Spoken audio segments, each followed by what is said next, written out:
Jemima rose to her feet again. And why would I want to do that, Mr.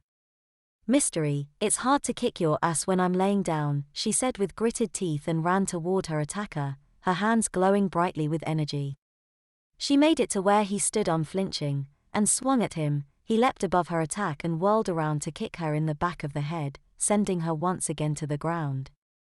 We are not enemies, Dandy. If you allow me to complete my goal we can part ways peacefully, he said. Jemima was up again. And just what is your goal? Because if it's to piss me off then you've more than accomplished it, she said.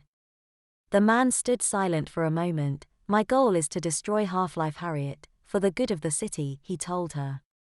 Jemima chuckled. See, that's gonna be a problem, she said. Why, see, Harriet is a hero, like me, and if you want to destroy her then you have to go through me, she told him and charged her fists with energy again. Very well, the man said simply, and unsheathed a sword that he wore behind his back. I, Dementia's Knight, challenge you to a duel to the death, he said and took his battle stance. Jemima began to chuckle. Dementia's Knight? What kind of retarded name is that? She asked, trying to stop her laughter. Dementia's Knight said nothing. He just stood silent with his sword drawn and pointed at her. All right, bonehead, I'll fight you, but when I win you have to tell me what you want with Harriet, she said. Dementia's Knight was about to speak when a blast of radiation hit him from above and knocked him to the ground. He was down for a second, and then disappeared in a bright flash of light. You okay? Harriet asked weakly from her rooftop perch. Jemima nodded. You? She asked. Harriet nodded and lay back down. Jemima climbed up to where Harriet was and helped her down to the ground. That guy was trying to kill you. Do you have any idea why? She asked. Harriet shrugged. No idea, he was probably some kind of nut, she said. Dementia's Knight watched the two depart from a nearby rooftop. I failed you, my master. I am sorry, he said into the communication device on his wrist. Half-Life Harriet must be destroyed. You will not fail me again, the voice on the other end said. Dementia's Knight nodded. I understand, master, he said and teleported away to plan his next attack.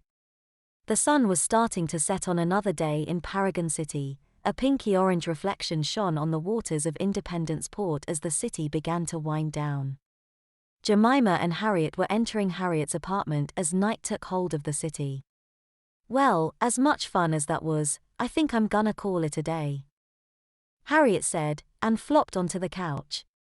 Jemima sat next to the couch on the floor and watched Harriet drift off to sleep. Are you mad at me? She asked suddenly. Harriet's eyes opened slowly and she looked at Jemima. She stroked the girl's cheek and smiled. Why would I be mad at you? She asked.